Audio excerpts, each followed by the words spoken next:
मुझसे मेरे कई भाई बहन, कई बीवर कमेंट बॉक्स में आकर के यह सवाल करते हैं कि भाई मांसाहार पर आपका क्या स्टैंड है? क्या आप मांसाहार को सही मानते हैं? और ऐसे जो तमाम लोग जो सत्संगी हैं और उसके बावजूद भी मांसाहार करते हैं, उनके बारे में आपके क्या विचार हैं? तो मैं आपसे यह स्पष्ट कहना चाहूँगा कि मेरा स्टैंड तो बिल्कुल स्पष्ट है। मैं मांसाहार को उचित नहीं मानता। भाई, मैंने अपने जीवन में कभी मांसाहार नहीं किया। मैं अंडे तक का सेवन कभी नहीं करता हूं और किसी भी प्रकार का नशा मैं नहीं करता हूं। मैं शराब नहीं पीता, बीड़ी, सिगरेट, गुटखा और सुर्ती, किसी भी प्रकार का नशा मैं नहीं करता हूं और मैं इसका विरोधी भी हूं। रही मांसाहार की बात, तो जैसा कि मैंने पहले कहा, मैं मांसाहार का बिल्कुल ही सख्त विरोधी हूं। मैं इसका जरा भी समर्थन नहीं करता। और रही बात उनकी जो सत्संग में आते हैं, जो सत्संगी हैं और मांसाहार करते हैं, तो मैं इसे जरा भी उचित नहीं मानता। मैं उनसे यह अनुरोध करता हूं कि भैया, आप सत्संग में आते हैं, लोग आपको अच्छा समझते हैं और फिर यदि लोगों को ये पता चलता है कि आप मांसाहार करते हो, तो लोगों की धारणा आपके प्रति अच्छी नहीं बनेगी। कैसा व्यक्ति है जो सत्संग भी करता है और मांसाहार भी करता है?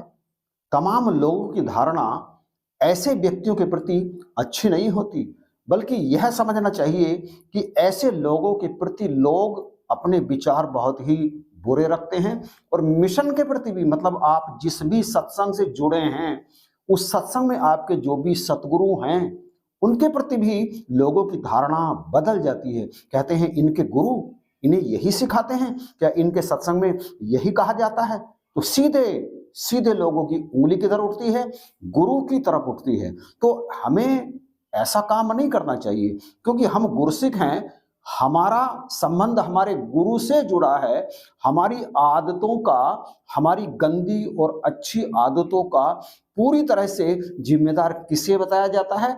गुरु को बताया जाता है। तो यदि आप ऐसा काम करते हैं तो प्लीज आप इसे करना छोड़ दीजिए। मांसाहार किसी भी प्रकार से उचित नहीं है, धार्मिक दृष्टि से भी और आध्यात्मिक दृष्टि से भी और वैज्ञानिक दृष्टि से भी। आप जानते हैं विज्ञान इसके बारे में शोध कर चुका है और तमाम प्रकार की बातें आपको इसके बारे में नेट पर, आपको इसके बारे में गूगल पर सर्च करने पर मिल जाएंगी कि इसके नुकसान क्या हैं। पर्यावरण प्रदूषण के तमाम कारणों में से एक कारण मांसाहार ही है और आपको सीधे नहीं दिखाई देता, लेकिन आप ये तो जानते हैं कि मांस जिसका आप भक्षण करते हैं वो किसी ना किसी जीव का ही है, किसी ना किसी पशु का अथवा पक्षी का है।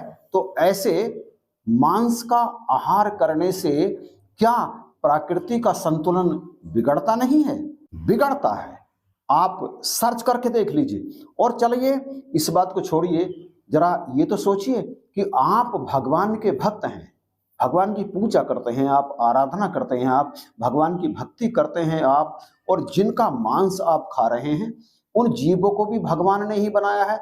तो भैया, क्या भगवान आपसे खुश हो जाएंगे कि एक तरफ तो आप भक्ति करते हैं और दूसरी तरफ आप भगवान के बनाए हुए जीवों को ही काट करके खा रहे हैं? तो क्या ये उचित है?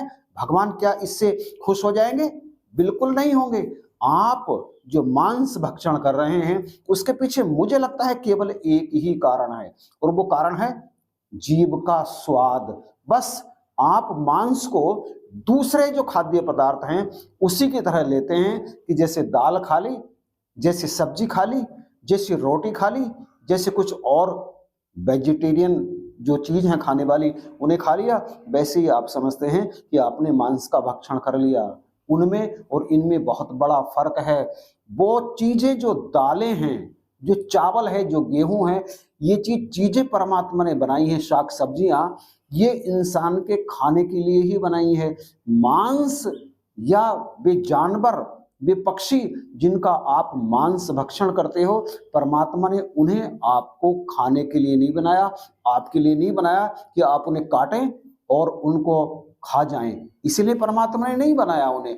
उन्हें परमात्मा ने उस योनि में भेजा है किसी जन्म के कर्म का फल भोगने के लिए। लेकिन उस जन्म के कर्म का फल भोगने का अर्थ ये नहीं है कि आप उनकी गर्दन काट करके उनका मांस निकाल करके उसका भक्षण करें। पशु पक्षी खाने के लिए नहीं होते, पशु पक्षी होते हैं प्रेम के लिए। आप उन्हें पालें, उन्हें प्रेम करें, तब देखिए आपसे परमात्मा कितना अधिक खुश होते हैं। अब आप ये मत कहने लगना, कमेंट में ये मत कहना कि उस ऋषि ने, उस संत ने, उस स्वामी ने भी तो मांस का भक्षण किया था।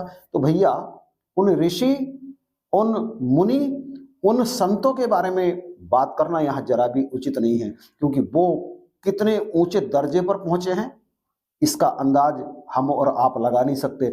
हम तो बिल्कुल धूल के कण के समान हैं और वो आकाश में ध्रुव तारे की तरह। वो कब कौन सा कर्म करते हैं और क्यों करते हैं उसके पीछे बहुत बड़ा लॉजिक होता है।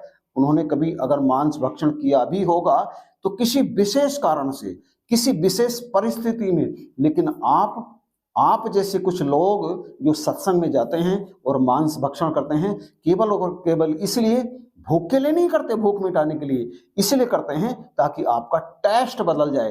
तो मैं तो बिल्कुल इस बात का समर्थन नहीं करता हूं कि एक सत्संग में आने वाले व्यक्ति को मांस का भक्षण करना चाहिए। बल्कि मैं तो उन लोगों से भी अनुरोध करूंगा जो किसी भी प्रकार से किसी धर्म के कार्य से नहीं जुड़े हैं, किसी सत्संग में नहीं जाते हैं, लेकिन वो मांस खाते हैं, तो वो भी जीवों पर दया करते हुए मांस का परित्याग करें। ये चीज किसी भी तरह से मनुष्य के लिए उचित नहीं है, उपयोगी नहीं है।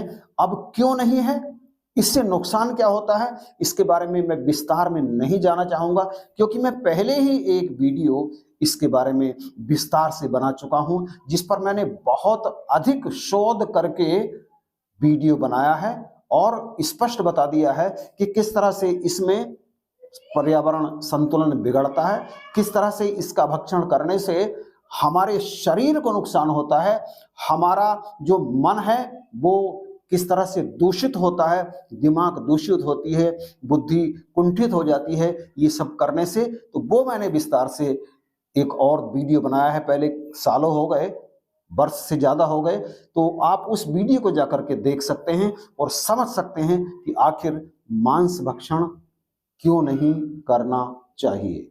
अंत में मैं केवल इतना कहना चाहूँगा, जैसा कि पहले कहा, कमेंट में आप कई ने पूछा कि क्या मांस भक्षण के बारे में मेरा क्या स्टैंड है, तो मैं आपको क्लियर कर चुका हूँ इस वीडियो में कि मांस भक्षण के बारे में, मांसाहार के बारे में मेरा स्टैंड बिल्कुल क्लियर है और मैं इसका जरा भी समर्थन नहीं करता, मैं इसका बिल्कुल विरोधी हूँ।